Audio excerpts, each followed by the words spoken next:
She was in uniform with her badge, followed protocol, and still felt the cold click of the handcuffs. What those two officers didn't know would soon become an expensive problem for them. It wasn't even 8 in the morning, and the pale light over the highway near Tucson barely chased away the chill. Sergeant Isabella Diaz was driving her dark green Toyota Ray V4, tank almost empty, heading to a weekend training at Davis-Monthan Air Force Base. It wasn't her favorite duty, but it kept the pace for someone who's been serving for 12 years. When she spotted the green facade of a Sinclair station, she decided to gas up and grab a quick coffee. Around it, shuttered storefronts and a sleeping Dollar General. Nothing looked threatening. Isabella hopped out of the car in her crisp camo, solid boots, and the canvas bag on the back seat full of gear. Card in the pump, regular gas. While the screen counted up the cents, her phone buzzed. A text from Mom. "You okay, Mia?" The usual question before every drill. Isabella smiled, said she was fine, and slid the phone into her chest pocket. That's when the screech of tires shattered the routine, and two uniformed silhouettes advanced.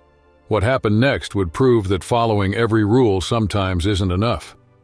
Isabella pulled into the roadside station, swiped her card, set the nozzle, and tore open a protein bar wrapper. She took the first bite without noticing the white Tahoe that stopped 2 pumps over. Inside, 2 officers from a neighboring district watched. The rookie, tall, shaved head. The veteran, heavy-set, silent behind mirrored shades. When the display hit 10 liters, the younger one muttered something to his partner, who just shrugged. She returned the nozzle, brushed off her uniform, and heard footsteps. "Excuse me, ma'am," a firm voice said. Isabella turned. "Yes, officer?" "Step away from the vehicle, please." It sounded like an order, not a request. She frowned. "Is something wrong?" "Now, ma'am." Her stomach tightened, but she backed up with her hands where they could see them. The veteran got out of the SUV, stayed off to the side, silent. The partner moved forward, keeping a safe distance. "ID?" Isabella took a deep breath. "Sure." She slowly reached into the flight suit pocket. "I'm headed to the base, Army Reserve." The rookie followed every move, fingers almost touching his holster. Neon lights flickered on the bodywork, turning a routine fill-up into a silent minefield where any motion could rewrite the story. She raised her military ID in one hand, her driver's license in the other. The officer barely looked at them before throwing out a question that froze the air between them. "That uniform's not a costume, ma'am." "I didn't think it was," she shot back, steady. "I was ordered to inspect this area." His partner, even younger, picked up the pace. "We got a call. Someone snooping around here. We have to verify your documents are legit." She turned her neck, looking for backup from the older officer watching silent. Found none. "You sure it's real?" the rookie pressed, raising an eyebrow.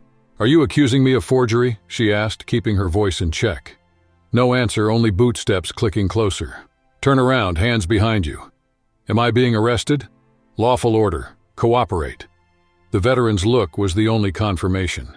She clenched her fists before obeying.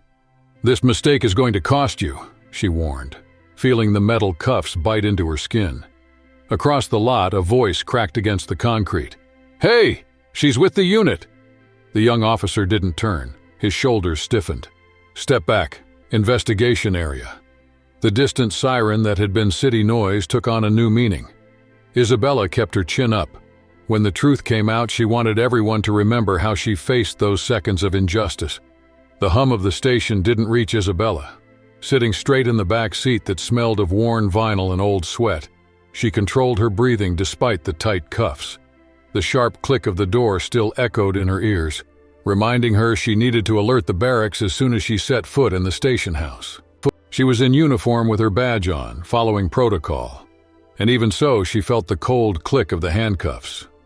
What those two officers didn't know was about to become an expensive problem for them.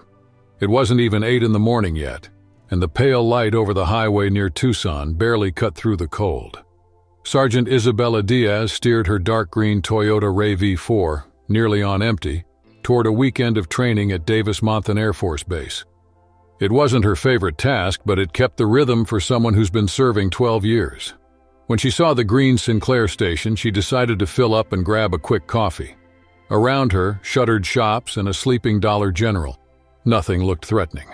Isabella jumped out of the car in spotless camo, solid boots, and the canvas duffel on the back seat stuffed with gear.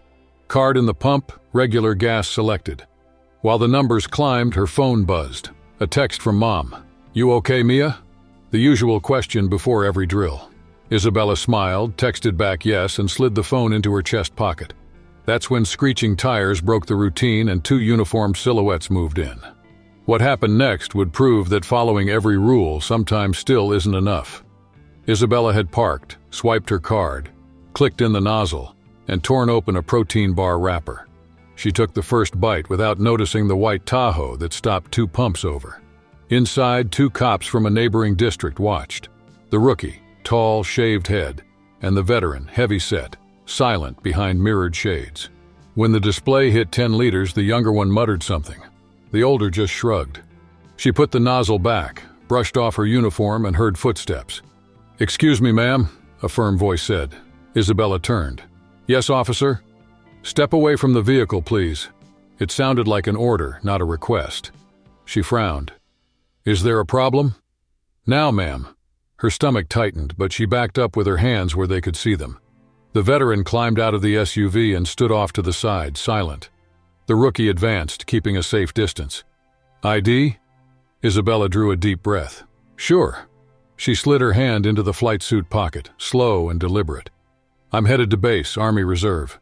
The rookie tracked every move, fingers almost grazing his holster. Neon lights flickered on the bodywork, turning a routine fill-up into a silent minefield where any move could change everything. She held up her military ID in one hand and her driver's license in the other. The cop barely glanced at them before dropping the question that froze the air between them. "This uniform isn't a costume, ma'am." "I never thought it was," she shot back, steady. "I got orders for an inspection in this area." His partner, even younger, hurried up. "We've had a report. Someone's snooping around. We need to verify your documents are legit." She craned her neck, looking for support from the older officer watching in silence. None came. "You sure they're real?" the rookie pressed, eyebrow raised. "Are you accusing me of forgery?" she asked, controlled. No answer, just boots crunching closer.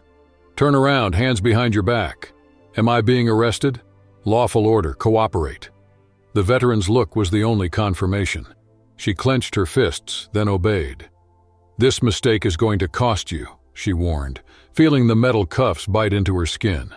Across the lot, a voice cracked against the concrete. "Hey, she's with the detachment." The young cop didn't turn. His shoulders stiffened. "Back off. Scene under investigation." The distant siren that had sounded like city noise now meant something else. Isabella kept her chin up. When the truth came out, she wanted everyone to remember how she stood during those seconds of injustice. The chatter of the station didn't reach her.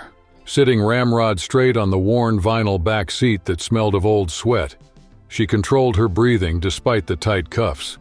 The sharp click of the door still echoed in her ears, reminding her she needed to alert the post as soon as she set foot in the station. Outside, the younger cop strutted around the cruiser like he was basking in praise for a big bust. His older partner stood with his arms crossed, casually scanning the lot. The crooked little badge pinned to Isabella's chest proved they'd forced her arrest. She raised her voice, aiming at the narrow gap in the plexiglass. "I need to speak with my commanding officer." The rookie didn't even bother answering. "You can make your call at the station, ma'am," he said, still admiring his own reflection. "Military procedure guarantees immediate contact with base," Isabella pressed, steady. He turned, dripping arrogance. "You're under arrest on suspicion of impersonating a service member. Federal offense. Quiet." Isabella locked eyes with him. "Quiet is what you expect from someone you're trying to silence. This is discrimination and you know it." His smile cut like a spur. "Nobody mentioned race, ma'am. We got a tip and came to check it out. You ignored my ID badge, my card, my plates. Still cuffed me. Why?" The young cop hesitated, deciding if it was worth snapping back, and turned away. Through the glass, Isabella saw a curious crowd forming on the sidewalk. Every new set of eyes put pressure on those pretending not to see, and added another witness to the woman who refused to disappear. 2 teens held their phones up like flashlights, recording everything. A woman in scrubs kept repeating that she knew her rights. The air felt electric. The older cop slid behind the wheel and met her gaze in the mirror. "You'd have been better off staying quiet. You'd be better off following protocol," Isabella shot back, lifting her cuffed hands. "May I call?" He hesitated, sighed, and dropped the phone into her lap. With her wrists bound, she twisted, tapped the screen with the side of her thumb, swiped twice, and dialed. "Gonzalez. Andrew, I'm in the back of a patrol car in Tucson. They say I'm faking being military. Showed my ID, didn't help. Officer's name? Nothing visible. White SUV, Sinclair Station, road to Nogales. I'll be there in 5, alerting command. Keep the line open." The call went quiet but stayed live. The older cop looked up. "Lawyer?" She didn't answer. Outside, the younger partner jogged back. "It's already on Facebook. Command wants answers." Andrew's voice came back firm. "Still with me?" "Yes." The rookie leaned toward the window. "Andrew, your boyfriend?" "Try Colonel Andrew Gonzalez, Logistics, 3rd Battalion," Isabella said slowly. "Remember that." The kid swallowed hard. More cameras aimed their way. A car honked as it passed. The nurse started yelling again, this time at them. "She's military, you idiots!" The officers stalled and every second shoved the case under brighter lights. At headquarters, Colonel Andrew Gonzalez, eyes burning from caffeine and worry, grabbed the phone mid-sip. On the other end, his goddaughter Isabella spoke in a razor-sharp tone. No panic, just wounded pride holding itself together. Andrew knew that cadence. He'd seen plenty of soldiers steal up before heading out. He wouldn't let them break her in a squad car. Still on the line, he strode down the hall to his car. As the engine roared, he hit speaker. "Dispatch, Colonel Gonzalez. Need the location of Officers Burke and Robinson. Any record of a stop involving a service member on Nogales Avenue?" The operator hesitated, choking on protocol. "Sir, normally..." "I didn't ask about normally. Check for a logistics officer detained for impersonation.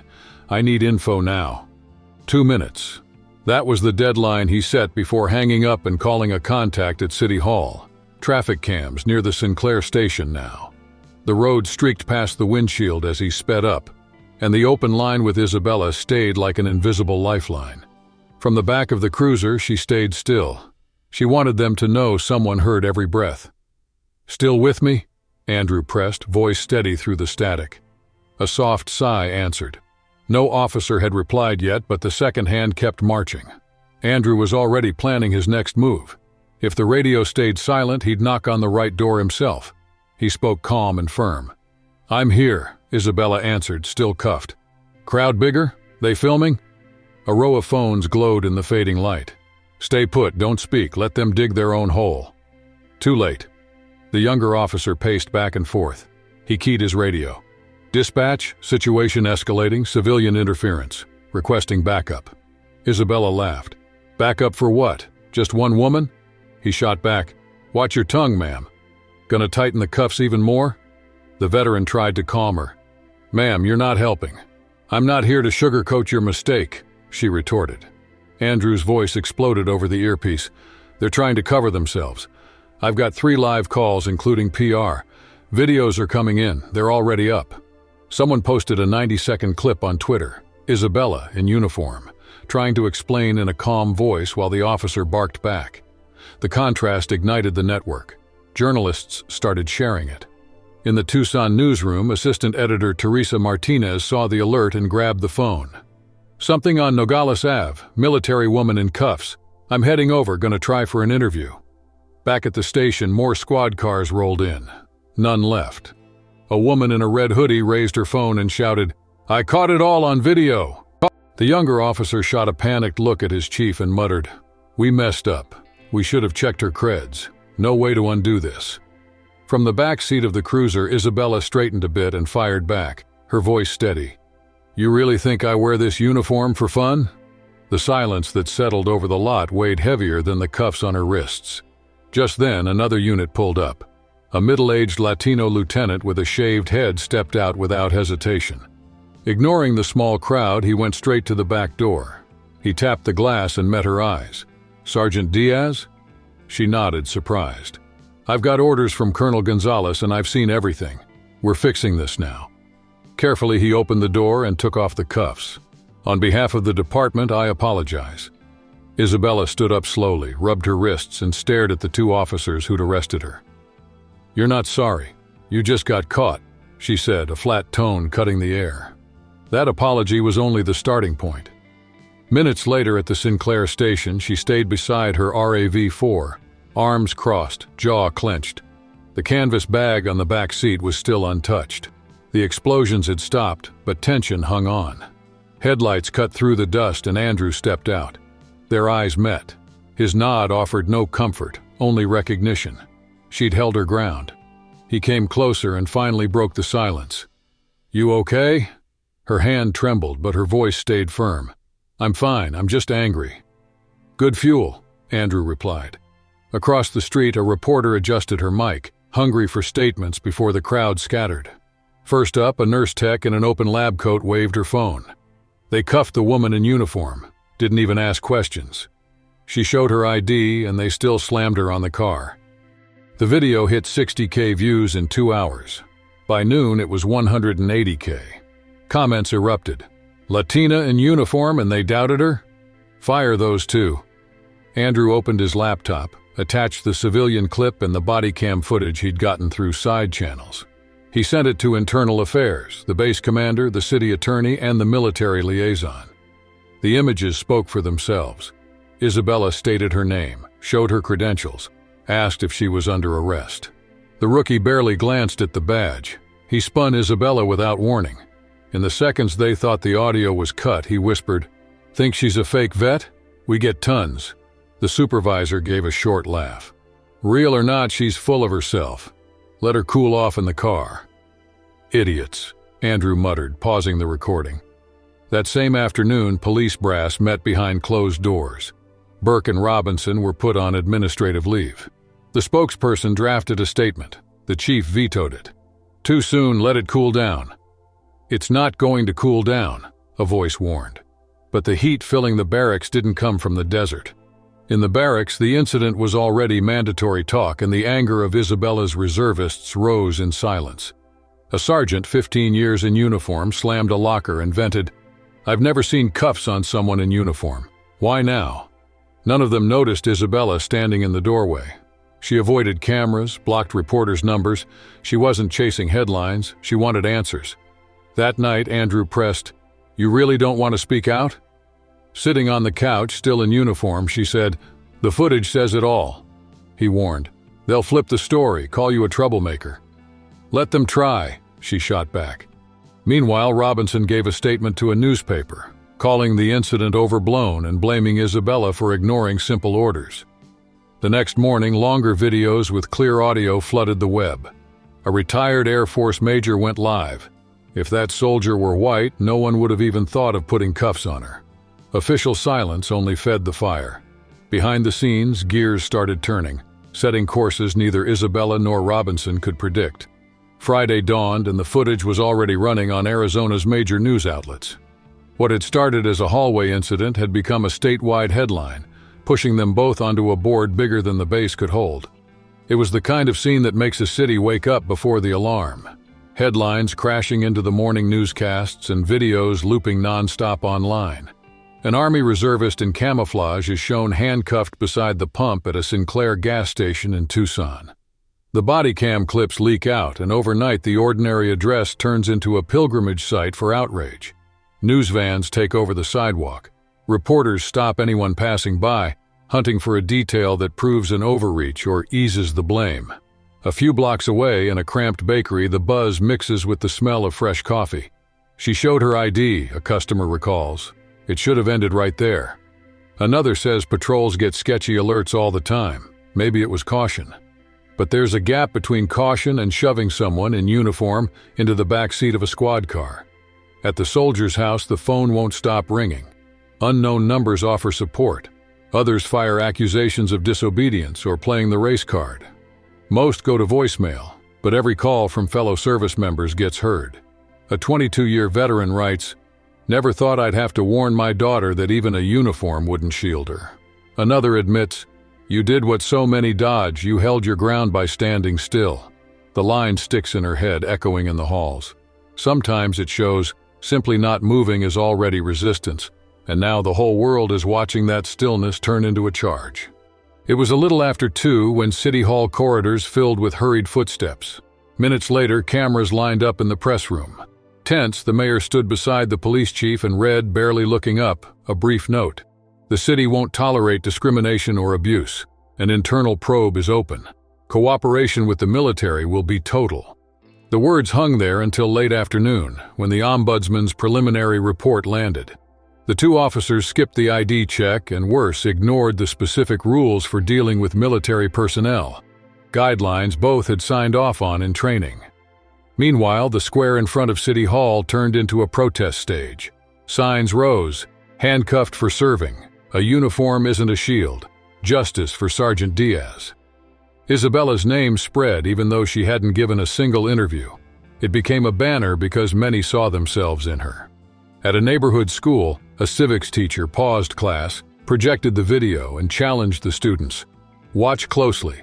Describe not just what happened, but why it happened, and why it keeps happening. Inside the precinct, the pressure rose like steam in a boiler. The deputy chief got straight to it. We need action. Local papers and 2 national networks want answers. Do we fire them now or wait for the review board? The chief rubbed his face, exhausted, and whispered, "Fired yesterday." In a silent conference room, Burke and Robinson arrived at different times. Both heard the same verdict: immediate suspension without pay, recommendation for dismissal for breaking protocol, ignoring ID, and acting unprofessionally. Burke tried to defend himself, said he feared a threat. The reply came, "She was unarmed, in uniform, wearing a badge, and you cuffed her." Robinson just signed the paper. When the suspension hit the internal bulletin, reactions exploded. Many cheered, some said it was late. A small group claimed they'd acted under pressure. Most saw a mistake finally facing consequences. That night, veterans lit candles outside the reserve gate. No songs or shouts, just rows of light and still faces. One of them, worn beret on his head, held up a sign. "We know what she stood for. Do you?" Even with accountability starting, the question lingered. What would happen to Isabella? And when the next pat-down spirals, who will answer for it? In the barracks, Isabella sat on the edge of her bed, hands clasped. Almost a week had passed since the station. She'd taken only 1 day off. She refused to be seen as a victim or a symbol. She just wanted her respect back. Her boots by the door, clean laces waiting to be tightened, as if yanking them tight might pull her dignity back in place. The uniform still swayed on the hanger, an exact twin of what she'd worn that morning, but now it felt like the pockets were filled with lead. A little after noon, a sheet of paper slid under the door. No envelope, just a quick fold. Isabella picked it up. "Sergeant Diaz, the Tucson Police Department offers a formal apology for the events of the morning of March 12th. The note said Burke and Robinson had broken several protocols and were dismissed. The admission erased nothing, but it cracked a door where new conversations could pass. The chief's name appeared only in print, silent, but enough to show the institution felt the hit. Days later, City Council asked her to speak. Just a few lines, they said. Isabella refused. She owed no favors. Instead, she went to the Veterans Association in Rancho del Sol. Nothing formal. Metal chairs, strong coffee, tired faces listening. Her voice stayed steady. She wasn't looking for comfort. She said she'd only gone out for gas and a protein bar, but couldn't pretend nothing happened. "Kids are watching," she said. "If we stay quiet, they'll think silence is the answer." A timid applause started in the back and spread. She raised her hand. She didn't want an audience, she wanted change. Far from there, change showed up in quiet notes. The department issued new rules for dealing with military personnel, effective immediately, no fanfare. New rules kicked in. Mandatory ID checks, anti-racial bias training, and an official link between the battalion and the nearest reserve unit. They seemed like quiet but real steps forward. A few days later, Recruit Torres used the brand new channel to send a message. Isabella read it slowly, read it again, and forwarded it to her brother. Andrew shot back a single word, progress, reminding her that change doesn't erase scars. At the neighborhood market, a whisper behind the shelves. That's the soldier who was in the paper. Some faces showed admiration, others disapproval, as if she'd stirred the pot too much. Isabella didn't break stride. She pushed the cart on, feeling every stare. Early Saturday, she crossed paths with a nurse from the clinic. "I'm Nina," the woman said, steady. "I was there that day. You weren't alone." It was the first smile Isabella had cracked in weeks. "Thanks, that means something." 7 days later, Andrew showed up for their usual barbecue. Sitting on the porch, they watched the sun sink behind the trees while they chewed on ribs. "You did the right thing," he said. "I didn't do anything extraordinary," she pushed back. Andrew lifted his bottle. "Exactly. That's what makes it carry weight." The street ahead was calm, but the air still carried memories. Even with official apologies, dismissals, and headlines, Isabella knew the issue was bigger than her name. She took a deep breath, aware the story didn't end there. Isabella's days fell back into their old rhythm. Saturday shifts, Monday reports, dishes at night. Even so, something hung in the air. In the halls, looks arrived before words, some cautious, some openly proud, a few harsh. Isabella didn't waste energy labeling reactions. She focused on the next step. 2 weeks later, an unmarked envelope broke the routine. Inside was a letter from Jennifer Parker, 19, newly enlisted in the Army Reserve. Jennifer wrote that after watching the video, she realized courage isn't just protesting, but holding on to who you are when someone tries to erase your name. "With one move," she said, "you turned a shouting match into a cut through the silence, at the exact moment, with the exact voice." That phone call, steady, concise, under pressure, had changed not only Isabella's fate, but that of everyone who saw it. A few days later, Andrew met her for lunch. Between sips of coffee, he summed it up. "You didn't have to shout, you let them reveal themselves, that's why they lost." Isabella took the comment with a slight nod. "They'll try again, somewhere else with someone else," she mused. Andrew set down his fork like he was planting a flag. "Maybe. The difference is now more people are watching." The clatter of dishes around them sounded almost like agreement, a reminder that once silence is broken, things rarely snap back to how they were. He'd read the situation right. After the crisis, new cameras went up at the station, and officers only hit the street after an extra conduct class. Civilians and military folks now meet every month. They swap warnings, head off trouble, and keep the next stumble from making headlines. Out of the spotlight, Isabella keeps an active voice behind the scenes. She answers letters from unsure soldiers, joins veteran circles, and coaches recruits who shake on their first patrol. She also tends her own path. She's back to running, hit the road, visited her godmother in Phoenix, and cooked pozole for kids who had never smelled that aroma. Surviving isn't staying stuck on the same day. It's healing, growing, and moving on. And when you can, holding the system accountable. Isabella does that without shouting, simply refusing the role of extra. "For every voice that says, 'It's always been this way,'" she answers, in the calm tone of someone who believes it doesn't have to stay that way. Because there are numbers you dial, names you remember, and values that don't come from a uniform. If this journey struck a chord, if it reminded you of the right to be seen and heard, don't let it stay locked in memory. Share it, talk about it, follow other stories that matter, the ones that show the quiet courage that keeps the world turning. Thanks for sticking around to the end. If this story moved you, hit like, subscribe, and ring the bell to get the next ones. What's coming up brings new voices, new paths, and the same quiet courage that inspires us to act. See you in the next video.